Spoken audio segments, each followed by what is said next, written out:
اسلام آباد میں ہونے والے امریکہ اور ایران کے درمیان انتہائی اہم مذاکرات 21 گھنٹوں کے بعد ناکام ہو گئے، جس کے بعد کشیدگی مزید بڑھ گئی ہے۔ امریکہ کے نائب صدر جے ڈی وینس نے کہا کہ ایران نے نیوکلیئر ہتھیاروں کے پروگرام کو ترک کرنے کی کوئی یقین دہانی نہیں کرائی، جبکہ ایرانی حکام نے اس ناکامی کا ذمہ دار واشنگٹن کو ٹھہرایا اور اپنے پرامن نیوکلیئر پروگرام کے حق میں بات کی۔ امریکی صدر ڈونلڈ ٹرمپ نے اعلان کیا کہ امریکہ بحریہ فوری طور پر آبنائے ہارمز میں ناکہ بندی شروع کرے گی۔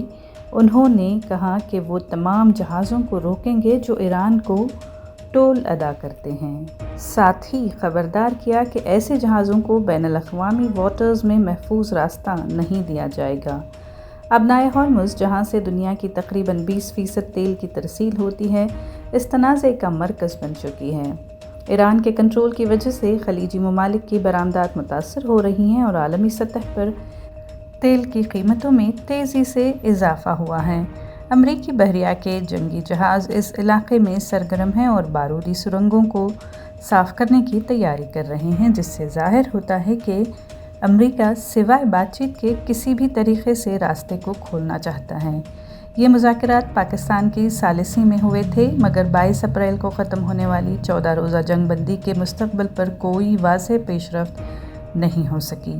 امریکہ نے نیوکلیئر ہتھیاروں کے خلاف ضمانت کا مطالبہ کیا، جبکہ ایران نے ان الزامات کو مسترد کرتے ہوئے اپنے سویلین پروگرام کا دفاع کیا، مزید بات چیت کے لیے آمادگی بھی ظاہر کی۔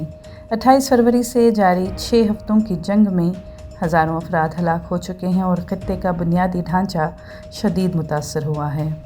دونوں ممالک کی تجاویز میں سراسر اختلاف ہے۔ ایران جنگ کے خاتمے اور آبنائے ہارمز پر کنٹرول چاہتا ہے، جبکہ امریکہ نیوکلیئر پروگرام کو محدود کرنے اور عالمی جہاز رانی کے لیے اس اہم راستے کو مکمل طور پر کھولنے پر زور دے رہا ہے۔ دوسری جانب بھارت کے وزیر خارجہ ایس جے شنکر نے ابوظہبی میں متحدہ عرب امارات کے نائب وزیر اعظم اور وزیر خارجہ عبداللہ بن زائد ال نہیان سے ملاقات کی۔ یہ ان کے 4 روزہ دورے کا آخری مرحلہ تھا، جس میں انہوں نے ماریشس اور UAE کا دورہ کیا۔